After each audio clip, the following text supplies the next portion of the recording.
আসসালামু আলাইকুম। Technical trading tips BD চ্যানেলের পক্ষ থেকে মার্কেট আলোচনায় সকলকে জানাই স্বাগতম। আশা করি সকলেই ভালো আছেন। আপনারা আজকে মার্কেটের সিমটমটা দেখেছেন। মার্কেট ওপেন হওয়ার পর থেকে আমাদের একটি সুন্দর মুভমেন্ট দেখিয়েছিল, কিন্তু দিন শেষে ধরে রাখতে পারে নাই। আমরা দিনের শেষে দেখতে পাচ্ছি যে 27 পয়েন্ট মাইনাস করে মার্কেট 5328 পয়েন্টে অবস্থান করছে। সেদিকে আর কথা না বাড়িয়ে আজকে সরাসরি মার্কেটের কী পরিবর্তন ঘটছে সেটি আমরা দেখে মার্কেটের বেশ কিছু গুরুত্বপূর্ণ আলোচনা আমরা করে আজকে এটা শেষ করব। যাওয়ার আগে বলবো, আপনি যদি চ্যানেলে নতুন হয়ে থাকেন তাহলে চ্যানেলটিকে এখনই সাবস্ক্রাইব করে রাখুন, যাতে মার্কেট আপডেটের যে কোনো ধরনের ভিডিও সবার আগে আপনি পেয়ে যেতে পারেন। আমরা দিনের শেষে দেখতে পাচ্ছি যে মার্কেটে 147টি শেয়ার পজিটিভ হয়েছে এবং 182টি শেয়ার নেগেটিভ হয়েছে। 48টি শেয়ারে কোনো পরিবর্তন না হয়ে 27 পয়েন্ট মাইনাস করছে। 5328 পয়েন্টে মার্কেট দিনের শেষে আমরা অবস্থান করতে দেখেছি এবং টার্নওভার আমরা গত দিনের থেকে আমরা 71 কোটি আমরা মাইনাস হতে দেখেছি। 505 কোটিতে আজকে মার্কেট শেষ করেছে। টপ সেক্টরের ভিতরে যদি আমরা দেখার চেষ্টা করি, আমরা আজকেও দেখতে পাচ্ছি যে 4টি সেক্টর 1 থেকে 4-এর ভিতরে অবস্থান করছে। আমরা 1 নম্বরে যদি দেখার চেষ্টা করি তাহলে 1 নম্বরে আছে টেক্সটাইল সেক্টরটি, 2 নম্বরে আছে ফার্মা কেমিক্যাল অ্যান্ড থার্ডে আছে লাইফ ইন্স্যুরেন্স, দেন আছে ইঞ্জিনিয়ারিং সেক্টর। আমরা আজকেও এই সেক্টরগুলোর পরিস্থিতিটা দেখব, তারা এখন আজকের দিনে কি অবস্থানে দিন শেষ করেছে। তারপর আমরা আপনাদের নিয়ে যাব আজকের মার্কেটের মূল আলোচনায়। তো চলুন আজকে দেখে আসি যে 4টি সেক্টর আমাদের 1 থেকে 4-এর ভিতরে আছে, সেই সেক্টরগুলির বর্তমান অবস্থাটি একটু দেখে আসি। প্রথমে আমরা দেখব টেক্সটাইল সেক্টরটি। এই সেক্টরটি গতদিন আমি আমার বিবৃতিতে আমি বলেছিলাম মার্কেট আলোচনায় যে এই সেক্টরটি একটি কনফিউশন ক্যান্ডেল দিয়ে দিন শেষ করেছে। একটি আমরা যদি বলি ইনভার্টেড হ্যামার, এবং তার যে রেজিস্ট্যান্স ছিল সেটিও সে ব্রেকআউট করতে পারেনি। ব্রেকআউট করে যেও সে দিন শেষে তার নিচে অবস্থান করেছিল। আজকেও আমরা দেখতে পাচ্ছি যে একটি হরিজেন্টাল যে আমি একটি রেজিস্ট্যান্স দিয়েছিলাম সেটিও আজকে ব্রেকআউট করে তার উপরে চলে গেছে। দিনের শুরুতে আমরা অনেক ভালো একটি মুভমেন্ট সেক্টরটি দেখতে পেয়েছিলাম, কিন্তু দিনের শেষে সেটি সে ধরে রাখতে পারেনি। দিন শেষে আমরা দেখতে পাচ্ছি একটি স্পেনিং টপ করে সেক্টরটি দিন শেষ করেছে। এটি একটি কনফিউশন ক্যান্ডেল। এ ধরনের ক্যান্ডেল হলে আমরা পরের দিন কী ধরনের মুভমেন্ট হবে সে ধরনের একটি কনফিউশনে থেকে যাই। আজকের এই ক্যান্ডেল থেকে আমরা বলবো যে সেক্টরটি একটি সিদ্ধান্তহীনতার ভিতরে দিন শেষ করেছে। একটি কনফিউশন ক্যান্ডেল দিয়ে আমরা এখানে বায়ার এবং সেলারের যে কমিউনিকেশন দেখতে পাচ্ছি, উভয়ে একটি প্রতিযোগিতা করছে এবং দিন শেষে তারা একটি স্পিনিং টপ করে দিন শেষ করে ফেলেছে। আমরা জানি এটি একটি কালারের কোনো ভেরিয়েশন আসে না, এটি লাল এবং সবুজ দ্বন্দ্ব হতে পারে। এই ক্যান্ডেল থেকে আমরা একটু জাস্টিস করতে পারি যে এই সেক্টরটিও একটি কনফিউশনে আছে। আগামীকাল দেখার বিষয়, সেক্টরটি যদি এইখান থেকে একটি পজিটিভ ক্যান্ডেল দিয়ে সামনের যে একটি রেজিস্ট্যান্স আমরা দেখতে পাচ্ছি এটি ব্রেকআউট করতে পারে, অথবা এইভাবে আস্তে আস্তে যদি ইমপ্রুভ করে তাহলে সেক্টরটি একটা ভালো মুভমেন্টে যাওয়ার সম্ভাবনা আছে। আজকে তার ভলিউমটা আমরা ভালোই ভলিউম হতে দেখেছি। ফার্মা অ্যান্ড কেমিক্যাল সেক্টরটিও একই সিমটম আমরা দেখতে পাচ্ছি। এই সেক্টরটি আজকে দিনের শুরুতে একটি পজিটিভ মুভমেন্ট দিয়েছিল এবং তার যে নিকটতম রেজিস্ট্যান্স ছিল সেটিও আমরা ব্রেকআউট করতে দেখেছি, কিন্তু দিনের শেষে সেটি ধরে রাখতে না পেরে আরও আমরা দেখতে পেয়েছি যে সে মাইনাস হয়ে দিন শেষ করেছে। এবং এখানেও এই সেক্টরটি আমরা দেখতে পাচ্ছি একটি সুন্দর একটি স্পেনিং টপ ক্রিয়েট করছে। আমরা বেশ কিছুদিন যাবৎ এই সেক্টরটি দেখতে পাচ্ছি যে বেশ কিছু বেবি ক্যান্ডেল ক্রিয়েট করছে। এ ধরনের বেবি ক্যান্ডেল ক্রিয়েট করা মানে সে একটি সিদ্ধান্ত নিতে হয় এবং এখান থেকে একটি পজিটিভ মুভমেন্টে যাওয়ার পসিবিলিটি থেকে যায়। আমরা এখনও শিওর না, যেহেতু একটি সিদ্ধান্তনের ক্যান্ডেল, কনফিউশন ক্যান্ডেল, এ ধরনের ক্যান্ডেল হলে নেগেটিভ পজিটিভ দুটোটাই আমরা ধরে রাখতে পারি। সুতরাং এটি সন্দেহের মধ্যে রাখতে হবে যে এটি নেক্সট টাইমে বাজার যদি সাপোর্ট করে এবং একটি এখান থেকে যদি পজিটিভ মুভমেন্টে সে যায় তাহলে ধরে নিতে পারে যে এই সেক্টরটি আরও একটি ভালো মুভমেন্টে যাবে। লাইফ ইন্স্যুরেন্স বড়ই ইন্টারেস্টিং ব্যাপার। 3টে সেক্টরে আমরা দেখলাম স্পেনিং টপ দিয়ে দিন শেষ করছে। এটিও আমরা দেখতে পাচ্ছি একটি পজিটিভ সবুজ স্পেনিং টপ। এটি কোনো ব্যাপার না, সবুজ লাল দুটো হতে পারে। এটিও একটি স্পেনিং টপ দিয়ে আমরা তার নিকটতম যে রেজিস্ট্যান্স সেটিও ব্রেকআউট করেছিল সকালে, দিন শেষে সেটি ধরে রাখতে পারে নাই। আমরা তার নিচেই দেখতে পাচ্ছি যে সেটি অবস্থান করছে। সুতরাং আমরা দেখতে পাচ্ছি যে এই সেক্টরটিও একটি কনফিউশনের ভিতরে কনফিউশন রেখে আমাদের দিন শেষ করে দিয়েছে। আমরা বেশ কিছুদিন আগে দেখতে পেয়েছি যে এই সেক্টরটি একটি প্রত্যেক দিন একটি ছোট ছোট বেবি ক্যান্ডেল দিয়ে আস্তে আস্তে সামনের দিকে এগিয়ে যাওয়ার চেষ্টা করছে। গতদিন আমরা দেখেছিলাম সে একটি স্পিনিং টপ দিয়েছিল, আজকেও আমরা দেখতে পাচ্ছি স্পিনিং টপ দিয়েছে এবং সামনের দিকে আস্তে আস্তে হাঁটি হাঁটি পা করে যাওয়ার চেষ্টা করছে। সো আপনারা জানেন যে ইন্স্যুরেন্স সেক্টরটির পরে আমরা সর্বদা দেখে থাকি যে লাইফ সেক্টরটির উপরে একটি প্রভাব এসে থাকে। সো সেদিক থেকে বলা যায় যে লাইফ সেক্টরটি হয়তো একটি ভালো মুভমেন্টে যাওয়ার পরিকল্পনা করছে। আজকে আমরা তার যথেষ্ট একটি ভলিউম দেখতে পেয়েছি। আশা করা যায় এই ধারা অব্যাহত থাকলে এবং যদি আগামীতে এই রেজিস্ট্যান্স ব্রেকআউট করে একটি ভালো বুলিশ ক্যান্ডেল দেয় তাহলে এই সেক্টরটি একটি ভালো মুভমেন্টে যাওয়ার পসিবিলিটি আছে।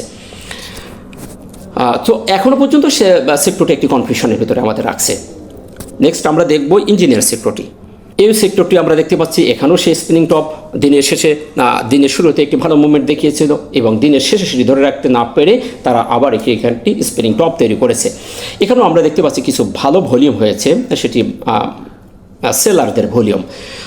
তথাপিও দেখা যায় যে সেক্টরটির গতিবিধি বেশ কিছুদিন যাবৎ একই জায়গায় ঘোরাঘুরি করছে এবং বেশ কিছু বেবি ক্যান্ডেল দিয়ে সেদিন শেষ করছে, একটি রেঞ্জের ভিতরে এই সেক্টরটি থাকার চেষ্টা করছে।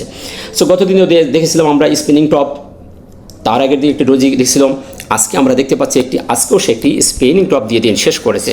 সো এই সেক্টরটিও একটি কনফিউশনের ভিতরে।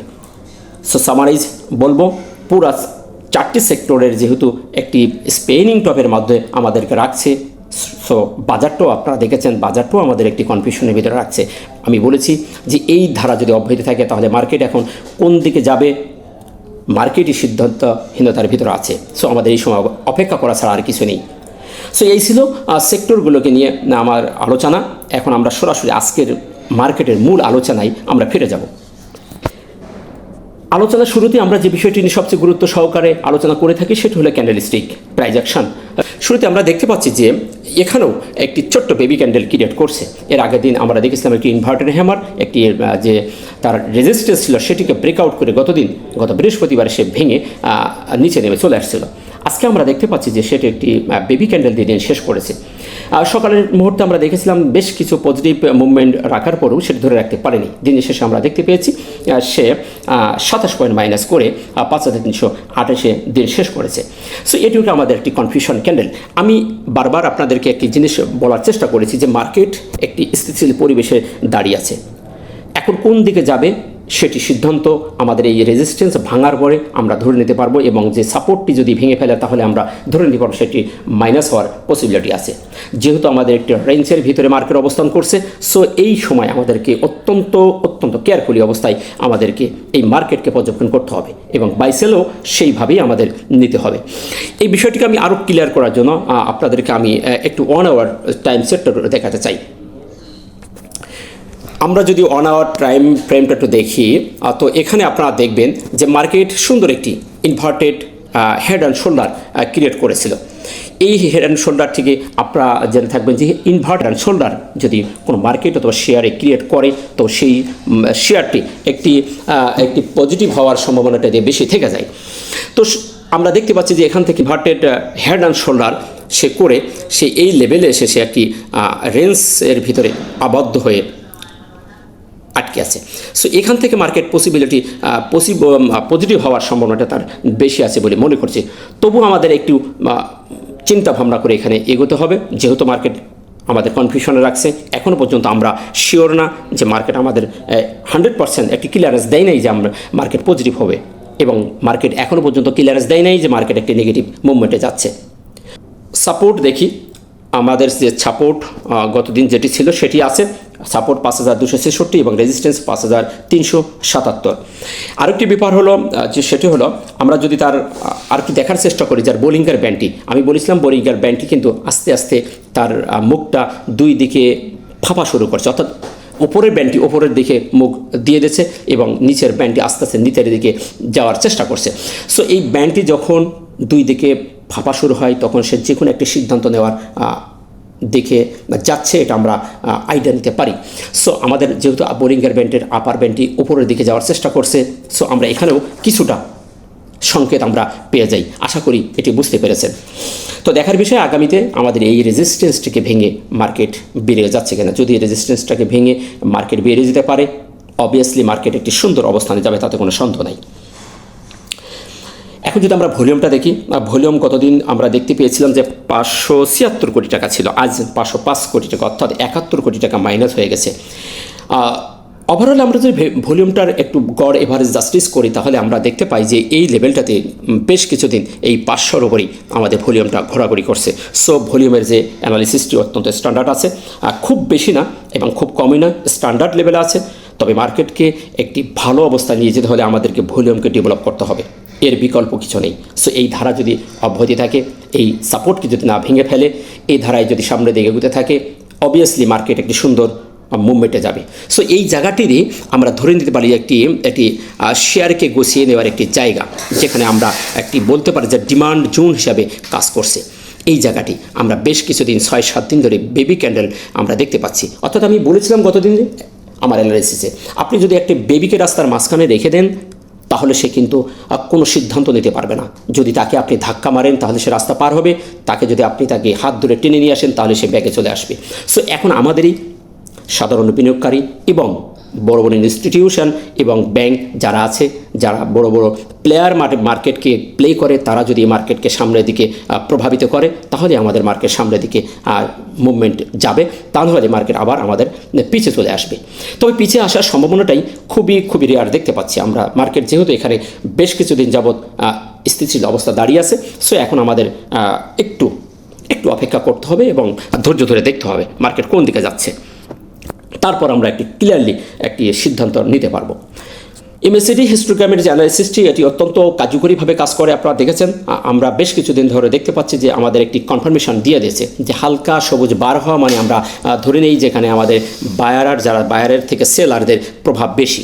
সো আমরা দেখতে পাচ্ছি বেশ কিছুদিন যাবৎ হিস্টোগ্রামের বারটি আস্তে আস্তে ছোটোর দিকে যাচ্ছে এবং কালার ধরে রাখছে, এবং এই হিস্টোগ্রামের বারটি এত বেশি ডিফারেন্স হচ্ছে না, সেটাও একটি চিন্তার বিষয়। যদি আমি আপনাদের দেখানোর চেষ্টা করি, আমরা যদি এই এলাকাটা দেখি 14 আগস্ট থেকে যদি 20 আগস্ট, এই কয়েকটা দিনের যদি আপনি বারগুলো দেখেন, প্রত্যেকটি একটি সিঁড়ির মতন স্টেপ বাই স্টেপ ছোট হয়ে এসেছে। তার আগের দিনে এখানেও আমরা যদি দেখি 11 জুলাই থেকে আমরা যদি দেখি 18 জুলাই, এভাবেই সিঁড়ির মতো আস্তে আস্তে তারা ডাউন হয়ে এসেছে। কিন্তু এই জায়গাটিকে আপনি একটু খেয়াল করে দেখতে পাবেন যে হিস্টোগ্রামের বারগুলি একটি লেভেলে থাকার চেষ্টা করছে, তারা একে অপরের পাশাপাশি থেকে সমতায় থাকার চেষ্টা করছে। সো এখান থেকে আমরা কিছুটা জাস্টিস করতে পারি যে এখানে আমাদের বায়ার এবং সেলার যারা আছে তারা একটি কনফিউশনের ভিতরে সমতায় অবস্থান করার চেষ্টা করছে। সো এখানেও এই অ্যানালিসিসে নেগেটিভ হলেও একটু কনফিউশনের ভিতরে আমাদের রাখছে। সো এখন দেখার বিষয় এখান থেকে সে আরও একটি সবুজ বার ক্রিয়েট করছে কিনা। যদি করে তাহলে আমরা ধরে নেব যে মার্কেট একটি ভালো অবস্থানে যাবে। আরএসআইটাও যদি দেখি আমরা, আরএসআই খুবই স্ট্যান্ডার্ড একটি জায়গা আছে। 50-এর উপরে থাকা মানে কি খুবই একটি স্ট্যান্ডার্ড লেভেলে আছে। সো আরএসআইটাও একটি পজিটিভ আছে এবং সেটি আপনারা দেখলে খুবই খুশি হবেন যেটি একটি ডব্লু প্যাটার্ন করে দাঁড়িয়ে আছে। সো এখান থেকে আরএসআই সামনের দিকে যাওয়ার পসিবিলিটি তার বেশি আছে। সো এটি একটি পজিটিভ অবস্থানে আছে। মানি ফ্লোটা যদি বলি, খুবই সুন্দর একটি অবস্থানে আছে। আমরা দেখতে পাচ্ছি দিনের পর দিন মানি ফ্লোটা সামনের দিকে যাচ্ছে। আজকে 72.79, খুবই একটি পজিটিভ একটি অবস্থানে আছে। আমরা দেখতে পাচ্ছি মানি ফ্লোটা বৃদ্ধি পাচ্ছে। আমরা জানি মার্কেট এবং শেয়ারের ক্ষেত্রে যদি মানি ফ্লোটা বৃদ্ধি পায় তাহলে টুডে অ্যান্ড টুমোরো সেটি একটি পজিটিভ অবস্থায় যাওয়ার সম্ভাবনা থেকে যায়। সো আমাদের মার্কেটে যেহেতু দিনের পর দিন আস্তে আস্তে মানি ফ্লোটা বৃদ্ধি পাচ্ছে, তার মানে আমরা বুঝতে পারছি যে এখানে বায়াররা ঢুকছে, অর্থাৎ ইনস্টিটিউট বিভিন্ন যারা বড় বিনিয়োগকারী তারা আস্তে আস্তে আসার চেষ্টা করছে। সো আশা করা যায় মার্কেট খুব তাড়াতাড়ি একটি পজিটিভ মুভমেন্টে যাবে। সো এই ছিল মার্কেট নিয়ে সংক্ষিপ্ত আলোচনা। আশা করি মার্কেট সম্পর্কে একটি ক্লিয়ার কনসেপ্ট আপনারা পেয়েছেন। তারপরও আমি সারমর্ম হিসেবে বলবো, সামারিজ বলবো, সেটি হলো মার্কেট নিয়ে এত বেশি প্যানিক হওয়ার কিছু নেই, আবার উদাসীন হওয়ার কিছু নেই। মার্কেট কিন্তু একটি রেঞ্জের ভিতরে আবদ্ধ হয়ে আছে। মার্কেট এখান থেকে যে কোনো সময় একটি বুম হতে পারে, আবার যে কোনো সময় এখান থেকে মার্কেট নেগেটিভ অবস্থানে যেতে পারে। সো আমাদের এখন খুবই কেয়ারফুলি থাকতে হবে এবং খুবই তীক্ষ্ণ পর্যবেক্ষণ করে বাই এবং সেল করতে হবে। আপনারা দেখেছেন মার্কেটে কিন্তু বিজনেস হচ্ছে, কিছু শেয়ার দিয়ে বিজনেস হচ্ছে। হঠাৎ করে একটা হোল্ড হয়ে যাচ্ছে, হঠাৎ করে একটা শেয়ার ভালো টান দিয়ে ওপরে উঠে চলে যাচ্ছে, আবার নেমে চলে আসতেছে, এবং নামলে কিন্তু খুব বেশি নেগেটিভ হচ্ছে না, অল্প একটু কারেকশন দিয়ে তারা দাঁড়িয়ে যাচ্ছে। প্রত্যেক প্রত্যেকটি শেয়ার আমরা দেখতে পাচ্ছি যে একটা নির্দিষ্ট জায়গায় ঘোরাঘুরি করছে। আপনাদের হাতের শেয়ারগুলো পর্যবেক্ষণ করে দেখবেন, প্রত্যেকটি শেয়ার কিন্তু একটি স্থিতিশীল অবস্থায় দাঁড়িয়ে আছে। সো এখান থেকে যদি নেগেটিভ হওয়ার পসিবিলিটি থাকতো তাহলে কিন্তু আমরা দেখেছি আগের মতোই খুব দ্রুতই একটি নেগেটিভ পর্যায়ে চলে যেত, কিন্তু মার্কেট পজিটিভ হচ্ছে, আস্তে আস্তে অল্প একটু বৃদ্ধি পাচ্ছে, আবার দিন শেষে সেটি দাঁড়িয়ে যাচ্ছে। অর্থাৎ আমাদের প্রত্যেকটি শেয়ার ক্ষেত্রে এই ধরনের ঘটনা ঘটছে। তাই আমাদের এখন বেশি করে পর্যবেক্ষণ করতে হবে, বেশি নিরাশ হওয়ার কিছু নেই, আবার বেশি আনন্দিত হওয়ারও কিছু নেই। মার্কেট যেখানে আছে সেখানে একটি সুন্দর জায়গায় আছে, আমাদের এখন সময় দিতে হয় মার্কেটেরকে, তাহলে মার্কেট আমাদের একটি ভালো কিছু উপহার দেবে। সো আশা করি বুঝতে পেরেছেন। সতর্ক থাকবেন এবং অর্থ আপনার, বিনিয়োগ করার দায়িত্ব আপনার। জেনে বুঝে বিনিয়োগ করবেন, অযথা অন্যের কথা শুনে প্যানিক নিয়ে বাই অথবা সেল করবেন না। আশা করি বুঝতে পেরেছেন। ভালো থাকবেন। আসসালামু আলাইকুম ওয়া রাহমাতুল্লাহ।